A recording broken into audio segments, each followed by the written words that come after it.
Ito po, bali yung 2 hectares na property. Kasama po itong mga ano, hanggang doon po siya. Nagsisimula po yung pag ganun po paikot. Kasama po yung mga tanim na yan, may mga kalamansi. Bali po itong property na to is kabilaan ng kalsada. Kung mapapansin po ninyo, ito po yung kalsada niya. Ayan po, ito may mga tanim po ito ng mga kawayan, nyog, nasa more than 250 ano po yan, mga bagong tanim halos yung iba, pero ito mga to namumunga na. Yan po. Tapos isasama, iikot ko po kayo. Ito po mga nyuga na yan, kasama po yan. Bali po ito, tinuhog po siya ng kalsada. Kaso ang kalsada po natin is kalahi lang po ang ano nito, ganito lang po kaliit.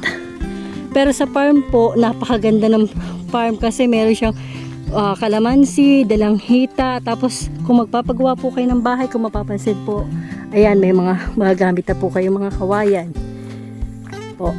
Ayan, kabilaan po ito ha, maliit lang po yung kanyang kalsada pero pasok na po ang sasakyan. Ito po ang sukat po na kabuuhan niya is 2 hectares. So kabilaan po, yan po yung binibenta. Ayan o, makikita nyo po, mapapansin ninyo na marami po talaga siyang tanim na nyug. Ayan, madami po mamunga pa. Sa nyug pa lang po ay sulit na. Ito, meron siyang ito, meron po diyang ilog. May ilog po dyan, mayroong mga fish pond. Ito po, hanggang pababa pa po to, hanggang dun po sa may unahan na lang nun. Dun lang po, hanggang dun po yung property. Ito po yung hindi masyadong pa-slope. Ito, kapantayan po yan. Mapapansin niyo po, may mga sumusibol na po na bagong tanim po yan, bagong patanim po. Ayan. Ito po yung property. Hindi ko na po kayo madadala sa mga muhon ha. Basta po hanggang doon sa pinanggalingan natin yun kasama. Ang frontage po nito siguro more than 300 meters frontage. Salamat po.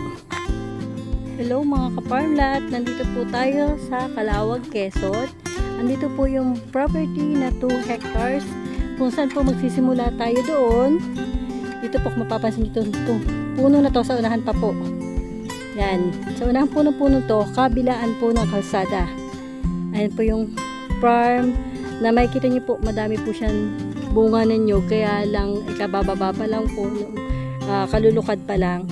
Meron po siyang mga panibagong tanim. Ayan po, mapapansin ninyo, may mga bagong tanim. Tapos meron po siyang mga dalanghita. Ayan, ang mga tanim niyang nyug.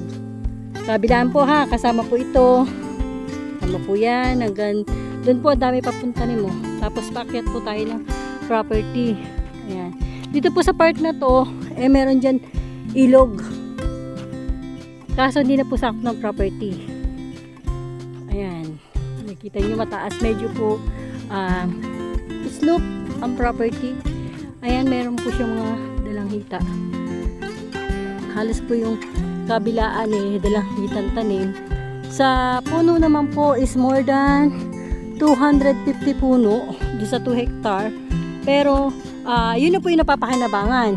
Pero sa hindi pa po napapakinabangan, ito pong mga maliliit is meron po siyang 200 puno na bagong tanim.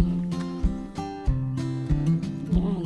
Hanggang doon pa po to, lagpas pa po doon sa motor. Meron po siyang 250 to 300 meters frontage. Ayan. Ayan, may mapapansin yung mga kalamansian. Salamat po.